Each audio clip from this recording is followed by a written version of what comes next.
देखिए ऐसा है ना कि ओम प्रकाश राजभर तो इसी स्कूल से निकलते हैं। वो काशीराम स्कूल के छात्र हैं। उन्हें मालूम है कि अगर आज मायावती को आप प्रधानमंत्री पद का उम्मीदवार घोषित कर दीजिए, जिन राज्यों में बसपा को 1.5% वोट मिलता है, उन राज्यों में बहुजन समाज पार्टी का 10% वोट हो जाएगा। फिर पूरे जी देश में एक चेतना की लहर जाएगी ना। महाराष्ट्र जहां बसपा आज तक खाता नहीं खोल पाई, सबसे ज्यादा दलित वही है और सबसे ज्यादा जागरूक दलित वही है। सबसे ज्यादा जी मतलब जो अम्बेडकराइज लोग हैं सबसे ज्यादा महाराष्ट्र में, और बसपा खाता नहीं खुला। लेकिन आज मायावती को आप प्रधानमंत्री घोषित करके देखिए, महाराष्ट्र में वो हवा चलेगी, भारतीय जनता पार्टी की हालत खराब हो जाएगी।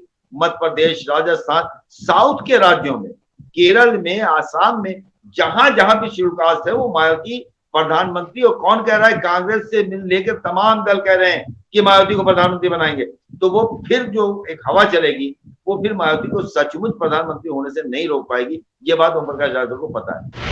जी लेकिन अगर आप नहीं जा रहे हैं तो इसका मतलब यह है कि आपका भारतीय जनता पार्टी को हराने का जो नारा है वो छलावा है, जी झूठ है, और आप समाज और वोटर को बेवकूफ बनाने का प्रयास कर रहे हैं। ये ओम प्रकाश राजभर की बातों का सार है, ये उसके पूरे निचोड़ है कि वो ये बात कहना चाहते हैं। सर, इस वक्त जो है अपने आप को जो है प्रधानमंत्री का तमाम लोग दावेदार कह रहे हैं। आपने ओम प्रकाश राजभर की बात करी। ओम प्रकाश राजभर का अभी कुछ दिन पहले स्टेटमेंट आया था। उन्होंने कहा था सभी मिलके बहन जी को आप सब प्रधानमंत्री बनाइए। ऐसा स्टेटमेंट है उनका, तमाम चैनल्स ने दिखाया भी है।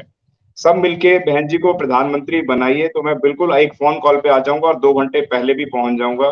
तो उनके स्टेटमेंट को किस नजर से देखते हैं, क्या कहना चाहते थे इस सरल भाषा के अंदर, वह बताएं। देखिए ऐसा है ना, ओम प्रकाश यादव ने ये एक बार नहीं कही है, अपने भाषणों में कही है, रैलियों में कही है, मीटिंगों में कही है, प्रेस कॉन्फ्रेंस में कही है।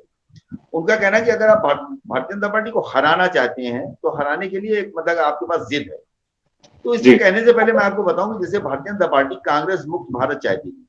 जी 1977 में उसने जनसंघ का विलय कर दिया जनता पार्टी में, कांग्रेस को हराने के लिए। जी उसके बाद 80 में फिर उन्होंने पार्टी बना ली अपनी, भारतीय जी जनता पार्टी। लेकिन 89 में उन्होंने फिर भारतीय जनता कांग्रेस को हराने के लिए जी कम्युनिस्ट और मुस्लिम लीग जैसी पार्टियों के साथ बने हुए मोर्चा जो वीपी सिंह का था उसके साथ चली गई जी कांग्रेस को हराने के लिए। उसके बाद कश्मीर में उसने महबूबा मुफ्ती के साथ सरकार बना ली, उनके साथ गठबंधन कर लिया, जो दो ठंडा दो संविधान की बात करती है। जी लेकिन क्या था? एजेंडा था कि कांग्रेस से मुक्त करना है कश्मीर से लेकर कन्याकुमारी तक।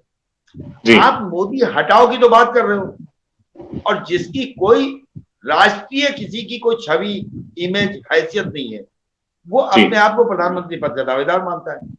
जी वो चाहे स्टाइल क्या कहते हैं आपके केसीआर हो, या आपके नीतीश कुमार हो, जी या आपके अरविंद केजरीवाल हो, या जी आपके दूसरे लोग हो।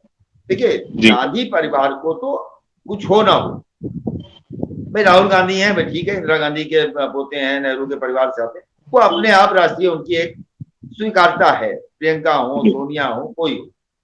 लेकिन उसको अलावा अगर फिर राष्ट्रीय किसी की स्वीकारता है तो वो सिर्फ मायावती है। तो ओम जी प्रकाश की बातों में दो चीजें हैं। एक चीज तो यह है कि आप अगर भारतीय जनता पार्टी को हराना चाहते हैं तो आप क्यों नहीं आते हैं एक झंडे के नीचे, जाइए मायावती के पास और कहिए साहब जी आप प्रधानमंत्री पद की दावेदार है, मायावती अगर साथ में नहीं आएंगी तो मायावती खत्म हो जाएंगी, फिर जी मायावती को कोई वोट भी नहीं देगा, उनका समाज भी उनको छोड़ देगा कि सब मिलकर प्रधानमंत्री बना रहे थे तब भी आप तैयार नहीं हो।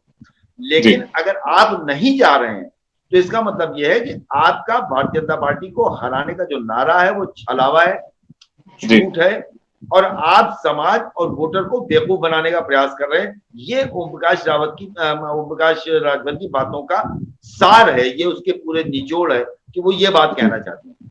सुरेंद्र जी, जी इतना भरोसा क्यों है ओम प्रकाश राजभर को मायावती पर। देखिए ऐसा है ना कि ओम प्रकाश राजभर तो इसी स्कूल से निकलते हैं। वो काशीराम स्कूल के छात्र हैं। उन्हें मालूम है कि अगर आज मायावती को आप प्रधानमंत्री पद का उम्मीदवार घोषित कर दीजिए, जिन राज्यों में बसपा को 1.5% वोट मिलता है, उन राज्यों में बहुजन समाज पार्टी का 10% वोट हो जाएगा। फिर पूरे जी देश में एक चेतना की लहर जाएगी ना। महाराष्ट्र जहां बसपा आज तक खाता नहीं खोल पाई, सबसे ज्यादा दलित वही है और सबसे ज्यादा जागरूक दलित वही है। सबसे ज्यादा जी मतलब जो अम्बेडकराइज लोग हैं सबसे ज्यादा महाराष्ट्र में, और बसपा खाता नहीं खुला। लेकिन आज मायावती को आप प्रधानमंत्री घोषित करके देखिए, महाराष्ट्र में वो हवा चलेगी, भारतीय जनता पार्टी की हालत खराब हो जाएगी। मध्य प्रदेश, राजस्थान, साउथ के राज्यों में, केरल में, आसाम में, जहां जहां भी शेड्यूल कास्ट है वो मायावती प्रधानमंत्री, और कौन कह रहा है, कांग्रेस से मिल लेकर तमाम दल कह रहे हैं कि मायावती को प्रधानमंत्री बनाएंगे। तो वो फिर जो एक हवा चलेगी वो फिर मायावती को सचमुच प्रधानमंत्री होने से नहीं रोक पाएगी। ये बात ओम प्रकाश राजभर को पता है। अगर आपने अभी तक हमारा चैनल सब्सक्राइब नहीं किया है तो सब्सक्राइब करें और घंटी का बटन बिल्कुल भी दबाना ना भूलें ताकि सभी लेटेस्ट खबरें पहुंच सकें आप पे सबसे पहले।